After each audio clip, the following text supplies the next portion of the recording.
भला हुआ मेरी माला टूट गई, मैं राम भजन से छूटी। भला हुआ मेरी माला टूट गई, मैं राम भजन से छूटी। मेरे सिर से टली बला, भला हुआ मेरी माला टूट गई, मैं राम भजन से छूटी। मैं राम भजन से छूटी। नमस्कार मेरे प्यारे भाइयों, मेरे परमात्मा के प्यारे जीव हंसों।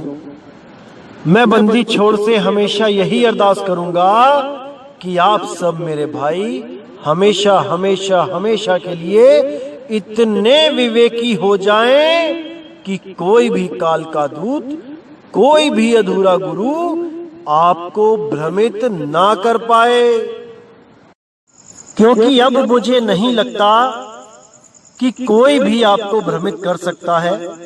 जो इस सत्संग को शुरू से सुनते आ रहे हैं उनकी बात मैं कर रहा हूं। जिन्होंने 50 भी मन लगा के सुन लिए हैं, मुझे नहीं लगता कि उनको कोई भ्रमित कर सकता है। लेकिन काल के दूतों का दोस्तों कुछ भरोसा नहीं होता। ये कुछ ना कुछ तिगड़म लगाने में लगे ही रहते हैं, ये कुछ ना कुछ भरम देने में लगे ही रहते हैं।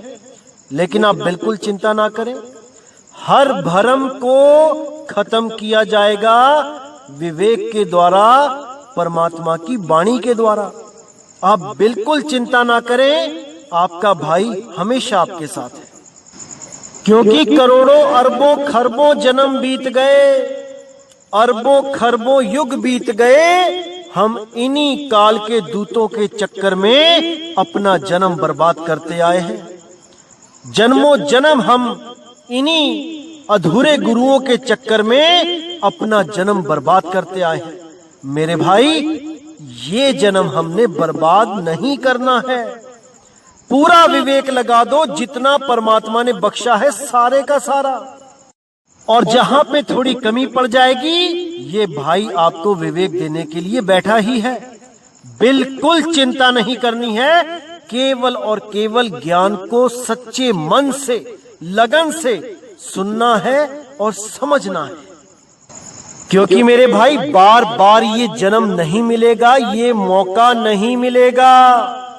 अगर ये मौका तुमने गवा दिया तो मेरे भाई 1,84 जून सामने खड़ी है। ऐसे ऐसे शरीरों में जाना पड़ेगा कि लहर अबदाना, हालत खराब हो जाएगी मेरे भाई। अभी तो बहुत अच्छा सुंदर शरीर मिला है, अगर थोड़ा सा कमजोर है कोई बात नहीं, अगर थोड़ा सा टेढ़ा है कोई बात नहीं, रंग काला है कोई बात नहीं, कुछ नहीं होता। आपको इंसान जन्म मिला है, बहुत बहुत बहुत किस्मत वाले हो आप। उन अरबों खरबों कुत्तों से, उन अरबों खरबों गाय भैंसों गधों से, उन अरबों खरबों पेड़ों से लाख गुना बेहतर हो मेरे भाई, लाख गुना बेहतर हो। खुदा ना खास्ता अगर ऐसा शरीर मिल जाता जो पेट के बल रगड़ रगड़ के चलना पड़ता, जैसे सांप का, मगरमच्छ का, फिर क्या करते। इसलिए मेरे भाई नेगेटिविटी जीवन से निकाल दो। आप जैसे भी हो बहुत अच्छे हो, परमात्मा ने आप पे दया करी है, जो आपको इंसानी जन्म बख्शा है। अब इस जन्म को लेखे लगाना है और उसके लिए नाम लेना है, परमात्मा का सच्चा नाम लेना है, सत्य नाम लेना है। झूठे नामों में, अधूरे नामों में जीवन बर्बाद नहीं करना है। अच्छी तरह समझ लो इसको। तो आज मेरे भाई, आज जो हम वाणी लेने जा रहे हैं वो कबीर सागर से लेंगे और सतगुरु के बड़े प्यारे अनमोल वचन हैं। मुझे पूरी उम्मीद है कि इसका श्रवण करके आपको बहुत आनंद आएगा और मूल ज्ञान बिल्कुल स्पष्ट समझ में आने लग जाएगा। तो क्या कहती है वाणी? पावे हंस वंश सही दाना, देखत यम तेहि दूर डराना। शब्द पाए कैसे कै जानब, पुरुष नाम वंश ही गही आनब। तो साहिब यहां समझा रहे हैं कि जो हमारे वंश में नाम लेगा, वंश मतलब ये नहीं कि कोई गुरु बच्चे पैदा कर रहा है तो वो उसका वंश है। कबीर साहब का वंश केवल गुरु और शिष्य की परंपरा होता है। गुरु का वंश उसका शिष्य होता है, ना कि गुरु के बिंद से पैदा हुआ कोई लड़का बच्चा उसका वंश होता है।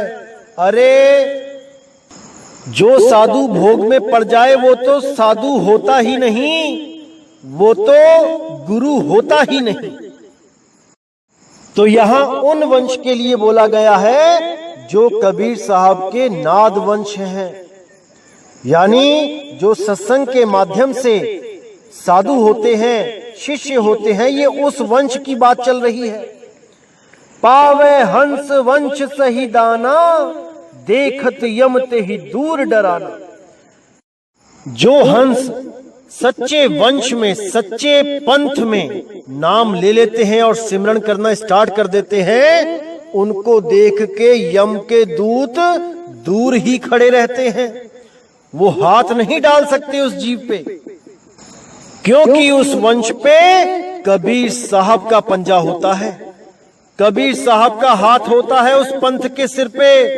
जो भी सही मर्यादा में रह के भक्ति कर गया, ये काल उसका कुछ नहीं बिगाड़ सकता। तो आगे क्या कहते हैं? शब्द पाए कैसे कै जानब, पुरुष नाम वंश ही गही आनब। कि कैसे जानेगा ये जीव कि जहां पे मैंने नाम लिया है, जैसे कई और भी पंथ चल रहे हैं, कई वंश चल रहे हैं जो अपने आप को कबीर साहिब का ही असली पंथ बताते हैं, असली वंश बताते हैं। तो कई झूठे अधूरे पंथ भी चल रहे हैं। तो जब वहां पे भी नाम ले लेगा ये जीव, तो कैसे पहचानेगा कि मैं सच्चे पंथ में गया हूं कि झूठे पंथ में, कि वहां पुरुष का नाम है भी कि नहीं। पुरुष यानी परमात्मा, क्योंकि कई पंथ ऐसे भी हैं, कई लोग ऐसे भी हैं इस दुनिया में जो आपको कहेंगे कि परमात्मा का नाम लेने के लिए तो बोला ही नहीं कबीर साहब ने। कबीर साहब तो कहते हैं कि तुम्हारा निज नाम सोहंग है, क्योंकि तुम जीव हो और जीव सोहंग होता है, तो तुम सोहंग सोहंग जपो। ऐसा मूर्ख बना देते हैं ये लोग कि क्या बताऊं मैं। तो ऐसे लोगों से मेरे भाई सावधान रहें। ये जितने भी सोहंग वाले हैं, ये सब के सब काल के धूत हैं। तो देखिए यहां क्या बोलते हैं साहिब कि शब्द पाए कैसे कै जानब, पुरुष नाम वंश ही गही आनब। कि नाम लेने के बाद कैसे पता चलेगा कि इस वंश में पुरुष का नाम है, यानी परमात्मा का नाम है। यहां जीव का नाम नहीं बोला साहिब ने कि जीव का नाम जपना है, यहां पुरुष का नाम बोला, पुरुष परमात्मा का। तो क्या कहते हैं? शब्द केर पारख इमि करई, बीरा हंस पाए निस्तरही। कि अगर नाम ले भी लिया तो कोई बात नहीं, शब्द की पारख इस तरह करो। शब्द केर पारख इमि करई, ऐसे करो कि बीरा हंस पाए निस्तरही। बीरा यानी वो विवेकी हंस निस्तरण हो जाए, उसका वो बच जाए। कैसे बचेगा? वीर हंस जाते तर जाई, सोई नाम हंस लव लाई। कि विवेकी हंस जिस नाम से तर जाएंगे, उस नाम को लव लगाओ, उस नाम से लव लगाओ। और वो कौन सा नाम है? नी अक्षर वाकी है बाटा, बिना वंश नहीं पावे है घाटा। कि वो नाम नी अक्षर है भाई, वो अक्षरों में नहीं है। उसकी यही पहचान है कि वो जाप, अजपा और अनहद, इन तीनों से न्यारा है, सार शब्द है। कुछ लोग तो आपको ऐसा भी बोलेंगे कि कहां भागते रहते हो सार शब्द के पीछे, सार शब्द नाम की कोई चीज नहीं होती, सार शब्द कहीं कोई नहीं दे सकता, कुछ होता ही नहीं है सार शब्द। कई तो ऐसा भ्रमित करने में भी लग जाते हैं। लेकिन मेरे भाई, उनकी तरफ बिल्कुल ध्यान मत देना। परमात्मा का एक ही नाम है और वो सार शब्द है। उसके बिना जितने भी नाम हैं वो सब काल का जाल है। तो कहते हैं नी अक्षर वाकी है बाटा, बिना वंश नहीं पावे है घाटा। कि बिना सच्चे वंश के वो घाट नहीं मिलेगा तुम्हें जिस घाट में परमात्मा बसता है, जिस घाट में परमात्मा का वास है। वो घाट आपको कहीं नहीं मिल सकता जब तक वो पंथ सच्चा ना हो, स्वयं सतगुरु कबीर साहब के द्वारा ना चलाया गया हो, तब तक आपको वो घाट नहीं मिल सकता। तो आगे कहते हैं अक्षर है बहुत अनंता, नी अक्षर तुम खोजो संता। अक्षर उभय काम नहीं सरई, गहनी तत्व वंश चित धरई। यानी कि अक्षर तो बहुत हैं, अनंत हैं। उन्हीं अक्षरों को जोड़ जोड़ के अनंत नाम बना दिए गए हैं हर धर्म में, और उन्हीं नामों को जप जप के ये जीवन बर्बाद हो रहा है। इसीलिए साहिब ने बोला कोटि नाम संसार में इनसे मुक्ति ना होई, गुप्त नाम सतपुरुष का पावे बिरला कोई। तो साफ बोल दिया साहिब ने कि अक्षर है बहुत अनंता, नी अक्षर तुम खोजो संता। कि अक्षर बहुत सारे हैं भाई, अनंत नाम है, लेकिन तुम उस नी अक्षर को खोज लो। किस नी अक्षर को? उस सार नाम को, जिसके लिए साहिब ने बोला सत्य नाम है सार, बूझो संत विवेक करी, उतरो भव जल पार, सतगुरु का उपदेश यही। कि वो सत्य नाम ही सार है, बाकी सब नाम असत्य है, असत्य है, क्योंकि वो सब भाषा का विषय है, बोली का विषय है, अक्षरों का विषय है, नी अक्षर का विषय नहीं है। तो कहते हैं अक्षर उभय काम नहीं सरई, गहनी तत्व वंश चित धरई। यानी इन अक्षरों के जाप से तुम्हारा काम नहीं सरने वाला, तुम्हें बंधन में आना ही पड़ेगा। इसलिए गह निहि तत्व, उस नी अक्षर, उस निहि तत्व, उसको धारण करो और अपना चित्त उस वंश की सेवा में धर दो।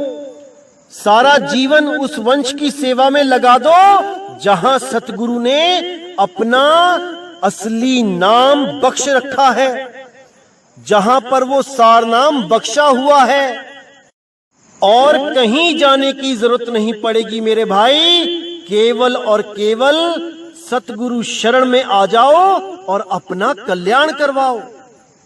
कहीं तीर्थ व्रत पूजा नित्य-नेम करने की जरूरत नहीं पड़ेगी, कोई मंत्र तंत्र उच्चारण करने की जरूरत नहीं पड़ेगी, कोई धूप अगरबत्ती दिया अगरबत्ती दीप जलाने की, फोटो पूजने की, पत्थर पूजने की, मूर्तियां पूजने की जरूरत नहीं पड़ेगी।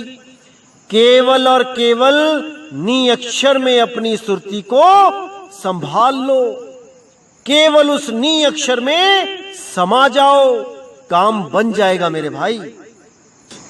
तो आगे कहते हैं यह अक्षर साधु जिन जाना, सो साधु चित हमरे मन माना। और शब्द बहु गहे बनाई, सो साधु चित नहीं समाई। यानी ये अक्षर जो नी अक्षर है, जो अक्षरों में नहीं है, वो अक्षर जो जान गया सतगुरु की शरण में आके, सो साधु चित हमरे मन माना। सो समझ लो कि वो साधु मेरे मन को बहुत प्रिय है, मुझे बहुत प्रिय है। और शब्द बहु गहे बनाई, सो साधु चित नहीं समाई। और जितने भी शब्द मनमुखी शब्द बना बना के ये जो नामदान दे रहे हैं, कोई ओम सोहम सत्य कबीर, कोई ज्योत निरंजन ओंकार आरंकार सोहम सतनाम, कोई सतपुरुष काल मूर्त शब्द स्वरूपी राम, कोई कुछ कोई कुछ कोई कुछ, कहते हैं ये साधु चित नाही समाई। ये साधु मेरे चित्त को नहीं भाते, क्योंकि इन लोगों ने जीवों को भरमा दिया है, उस नी अक्षर से दूर करके इन अक्षरों में उलझा दिया है। तो ऐसे लोगों से बच के रहना है मेरे भाई। कबीर साहब ने इन लोगों को मूर्ख बोला है। कबीर साहब कहते हैं, सारे नाम हम भाख सुनाया, ये मूर्ख जीव समझ नहीं पाया। यानी मैंने अपनी वाणी में इतना भाखा इस सार नाम के बारे में, इस आदि नाम के बारे में, कि वो नी अक्षर है, नी अक्षर है, नी अक्षर है, लेकिन ये मूर्ख जीव, ये मूर्ख गुरु नहीं समझ पाए कि नी अक्षर क्या होता है। सब के सब अक्षरों में ही उलझ गए। तो ऐसे ही लोगों को, ऐसे ही गुरुओं को मैं भी मूर्ख ही कहता हूं, क्योंकि मूर्ख का अर्थ मैंने आपको बताया था कि जो मुंह में आ गया बिना विचार किए, बिना विवेक किए 10 लोगों के आगे रख देना, उसी को मूर्ख कहते हैं। और जब मैं कभी मूर्खानंद कहता हूं तो इसका क्या मतलब होता है कि वही मूर्ख जो बिना सोचे अपनी बात को सबके सामने रख रहा है और ये भी नहीं सोच रहा कि लोग मेरा कितना उपहास करेंगे, मजाक उड़ाएंगे, इसको ना सोच के वो अपनी ही मूर्खता का आनंद लेता है और सोचता है पता नहीं कितनी बड़ी विवेक वाली बात मैंने कर दी, और उसी मूर्खता का आनंद लेता हुआ वो खुश होता रहता है मन ही मन। लेकिन ये नहीं समझ पाता कि उसने महामूर्खता का परिचय दिया है। इसीलिए मैं उन लोगों को मूर्खानंद कहता हूं। मैं किसी को गाली नहीं देता भाई, ना ही मेरा किसी से बैर है, लेकिन जो भी परमात्मा के जीवों को उलझाता है, मेरा फर्ज बनता है कि मैं एक बार तो उसको उसका आईना दिखा दूं, ताकि अगली बार वो कोई भी गलत रास्ता दिखाने से पहले 100 बार सोच ले कि उसको उसकी अज्ञानता का करारा जवाब दिया जाएगा। अच्छी तरह समझ ले। इसीलिए मैं इन शब्दों का प्रयोग करता हूं भाई, नहीं तो मेरा किसी से कोई बैर नहीं है। तो आगे क्या कहती है वाणी? और शब्द बांधे प्रतीति, एक नाम बिन यम नहीं जीती। अक्षर एक मोई कह पावे, और अक्षर सब ज्ञान बतावे। कि 4 शब्द के अलावा और शब्दों से अगर वो प्रतीति बांधे यानी विश्वास करेगा उन पे, तो वो यम को नहीं जीत सकता, क्योंकि एक नाम बिन यम नहीं जीती। वो एक नाम के बिना यम को नहीं जीत पाएगा। और वो नाम क्या है? वो है सतनाम, ना कि सोहंग, ना कि ओहंग। नहीं मेरे भाई, नहीं। अक्षर एक मोहि कह पावे, और अक्षर सब ज्ञान बतावे। यानी एक अक्षर को कहने मात्र से मुझे पा जाए, यानी उस आदि अक्षर के द्वारा मुझे प्राप्त करे, और जो ज्ञान है वो बाकी अक्षरों के द्वारा बताए, यानी 52 अक्षरों के द्वारा ज्ञान को समझाए और उस आदि अक्षर से मुझको पाए। यहाँ पर 2 अक्षर की बात आ गई है, एक छुड़ाए एक लखाए। 52 अक्षर छुड़ाए, वो आदि अक्षर लखाए। धर्मदास सुन वचन हमारा, कलयुग साधुन के व्यवहारा। मुक्ति मुक्ति साधु जन करई, कहो मुक्ति कैसे निर्धरई। एक नाम बिन मुक्ति न पावे, कोटिन साधु यतन करावे। सार नाम की नाही ना आशा, कोटिन नाम करे विश्वासा। तो यहाँ पे साहिब ने साफ बता दिया कि धर्मदास हमारा वचन सुनो, कलयुग में जो साधु होंगे उनका व्यवहार कैसा होगा मुझसे जानो। मुक्ति मुक्ति सब करेंगे, लेकिन कैसे मुक्ति होगी ये कोई नहीं जान पाएगा। सब के सब मंत्रों से मुक्ति की बात करेंगे। नहीं मेरे भाई नहीं, इन मंत्रों से मुक्ति नहीं होगी। इसीलिए साहिब ने बोला तंत्र मंत्र सब झूठ है, इनमें ना उलझे कोई, सार नाम जाने बिना कागा हंस न होए। तो कहते हैं एक नाम बिन मुक्ति न पावे, केवल एक नाम चाहिए मुक्ति के लिए। कोई 2, 5, 7, 10, 20, 100, 1000 करोड़ नहीं चाहिए, केवल एक नाम चाहिए, और वो केवल और केवल परमात्मा का नाम होना चाहिए, सार नाम होना चाहिए। इसीलिए नानक साहब ने बोला तेरा एक नाम तारे संसार, मैं एहा आस एहो आधार। नानक नीच कहे विचार, धानक रूप रहा करता। कि तेरा एक नाम सारे संसार को तार सकता है, किसी और का नाम जाप करने की जरूरत नहीं पड़ेगी। तेरा नाम ऐसा समर्थ है। तो कहते हैं एक नाम बिन मुक्ति न पावे, कोटिन साधु यत्न करावे। कितना ही यत्न कर लो नहीं पाओगे मुक्ति। सार नाम की नाही ना आशा, कोटिन नाम करे विश्वासा।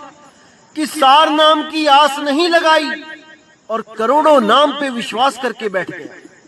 आज इन महंतों से पूछो, इन गुरुओं से पूछो कि सार नाम क्या है, तो कहेंगे सार नाम निर्णय का नामा। यानी जितने ये दोहे हैं इसका जो अर्थ कर दिया जाता है वही सार नाम है।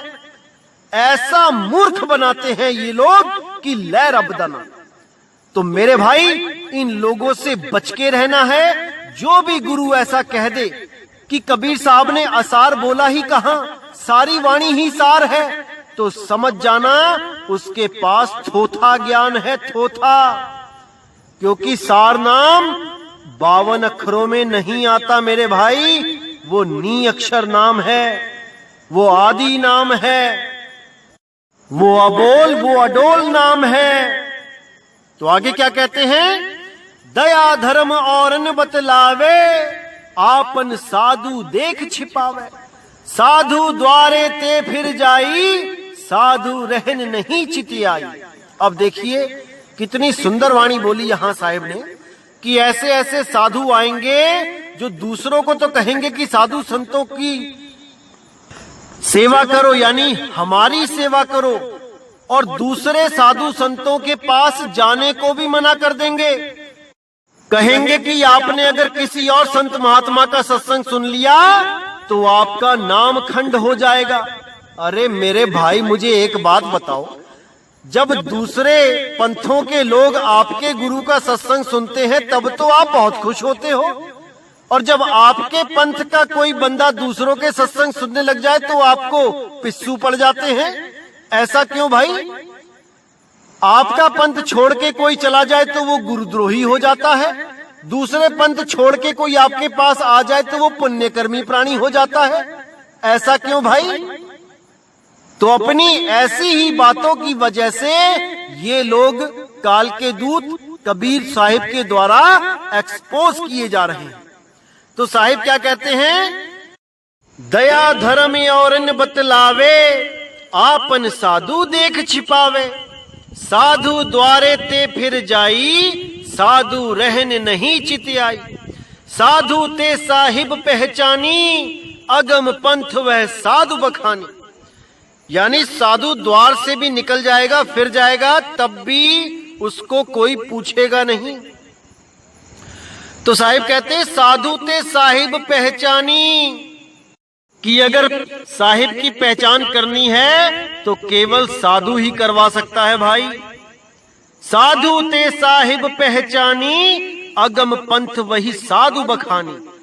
वो साधु अगम पंथ बता सकता है जिसको तुम सुनना नहीं चाहते हो, जिसके सत्संग को तुम सोचते हो सुन लिया तो नाम खंड हो जाएगा। वो अगम पंथ बता सकता है तुमको, लेकिन तुमको ऐसा डरावा दिया गया है कि उस डरावे में आपका अनमोल जन्म बर्बाद हो जाएगा, बर्बाद हो जाएगा। इसलिए इस डरावे से बाहर आओ और सब के सब किसी भी महात्मा का सत्संग हो जरूर सुनो। पता नहीं किस महात्मा के मुख से आपको वो परमात्मा का सार संदेश मिल जाए।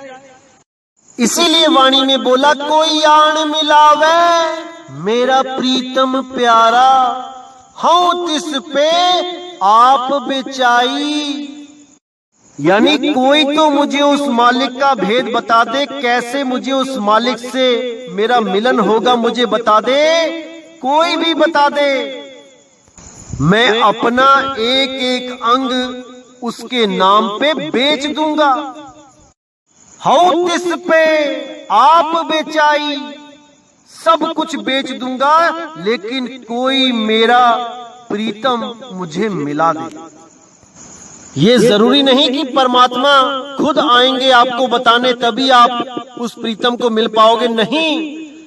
जिसको परमात्मा ने वो भेद बता दिया है, उसको सिमरण करने की विधि बता दी है उस सार नाम की, वो आपको मिलवा सकता है। लेकिन वही भेदी गुरु मिलवा सकता है जिसको परमात्मा ने स्वयं आके बताया है। उसी के पंथ में आप बच सकते हो, नहीं तो ये काल के दूत आपको इन्हीं मंत्रों में उलझा के आपका जन्म बर्बाद कर देंगे। तो आगे कहते हैं, कलयुग साधु के सुन मरमा, आप बूढ़े औरन कह धर्मा।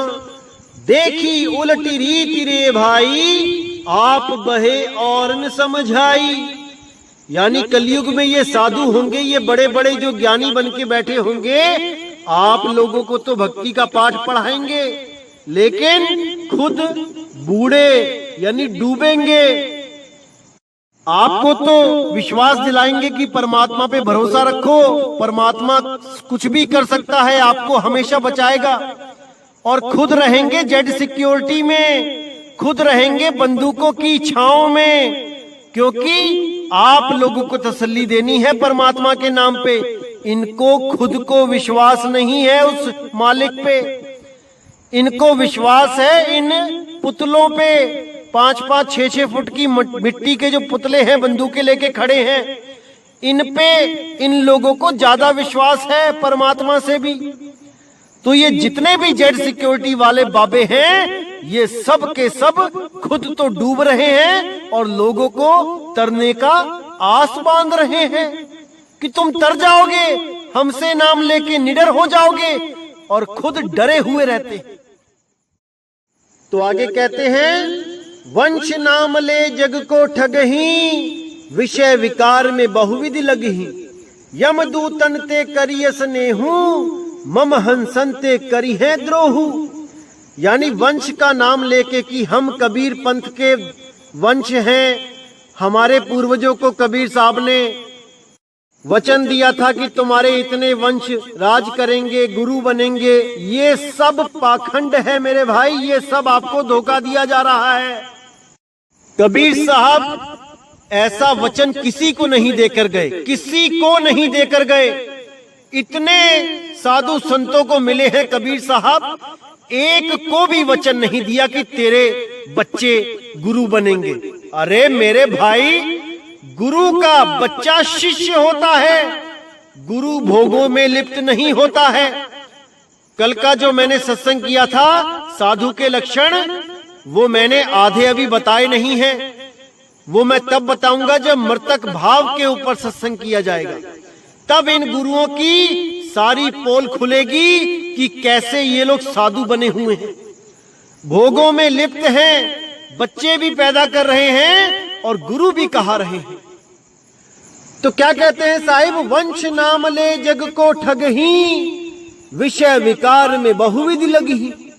यमदूतन ते करिय स्नेहू मम हंसन ते करी है द्रोहू, कि ये वंश का नाम लेके जग को ठगेंगे और दुनिया भर के विषय विकारों में, काम क्रोध में उलझे रहेंगे। यमदूतन ते करिय स्नेहू, अलग अलग पंथों में जो कालदूत बैठे हैं उनकी महिमा गाएंगे, लेकिन जो भी सार नाम की बात करेगा वो इनके मन को नहीं भाएगा, उसका ये द्रोह करेंगे। लोभ देई निज सेव दृढ़ाई, चेला चेली बहुत बड़ाई। लोभ दे दे के लोगों से अपनी सेवा करवाएंगे, कहेंगे कि तुम्हारा टीबी ठीक हो जाएगा, तुम्हारा कैंसर ठीक हो जाएगा, तुम्हें ये ठीक हो जाएगा, वो ठीक हो जाएगा, हमारी सेवा करो, पाठ करवाओ, 15,000 का, 21,000 का, 50,000 का, 80,000 का। ऐसा मूर्ख बना दिया इन लोगों ने कि लै रबदाना। तो कहते हैं यमदूतन ते करिय स्नेहू मम हंसन ते करी है द्रोहू। द्रोह करन बहु युक्ति उपई है, बहुत युक्ति करेंगे द्रोह करने के लिए, लेकिन दाव नहीं लगेगा। लहे ना दाव बहुत पछतई है, बहुत कोशिश करेंगे जीवों को दोबारा भ्रम में डालने की। जो हमारे सत्संग को सुन लेता है उनको दोबारा भ्रम डालने के लिए दुनिया भर के YouTube चैनल बना के आएंगे ये लोग, हमारे खिलाफ बोलेंगे और दूसरे कालदूतों की महिमा भी गाएंगे कि वो भाई सही कहता है, दूसरा भी सही लगता है, लेकिन ये नितिन दास ये जहर लगता है, क्योंकि इन सब की दुकानें नितिन दास की वजह से टूट रही हैं। इसलिए मैं इनको कड़वा जहर लगता हूं। 2020 आने दो मेरे भाइयों, गली गली में मेरे खिलाफ YouTube चैनल बनेंगे, देखते जाना।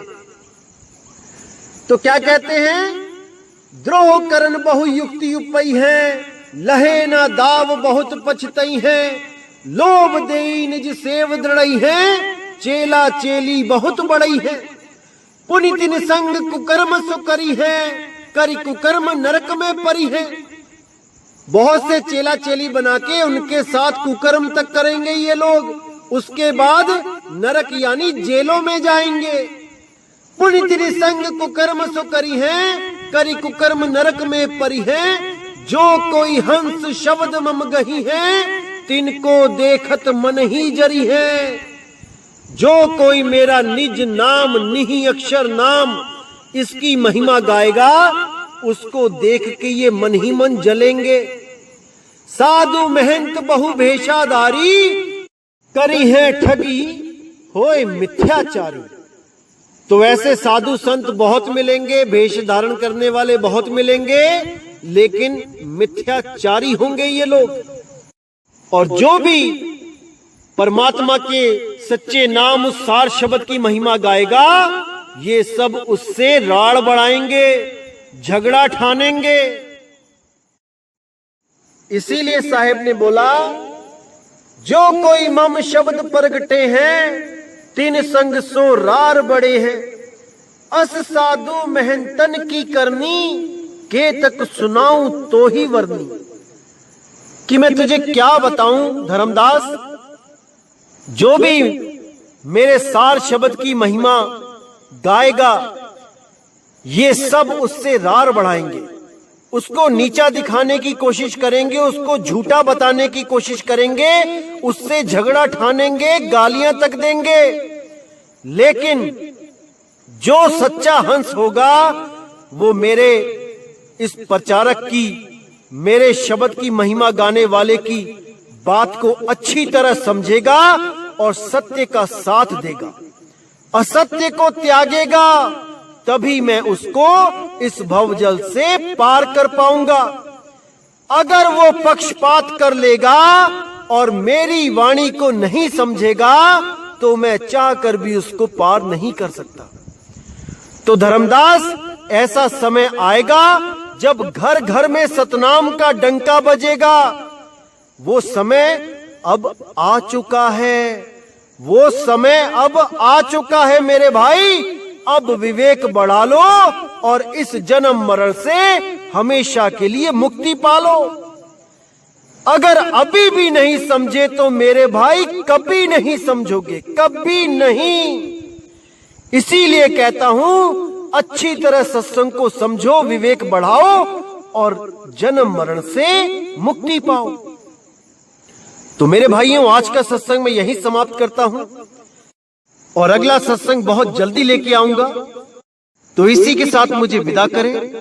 जय गुरु बंदी छोड़ बैराग साहिब, जय गुरु बंदी छोड़ साधु शरण साहिब, जय गुरु बंदी छोड़ बाबा नानक, बाबा गरीबदास, बाबा धर्मदास, बाबा पलटू, बाबा फरीद जी, बाबा बुल्ले शाह, मेरे सभी संतों की सदा ही जय हो। सतगुरु मदन साहिब की जय हो। जय जय सतगुरु बंदी छोड़ सतगुरु सत्य कबीर साहिब की सदा ही जय हो, सदा ही जय हो। मेरे मालिक की साहिब बंदगी सतनाम।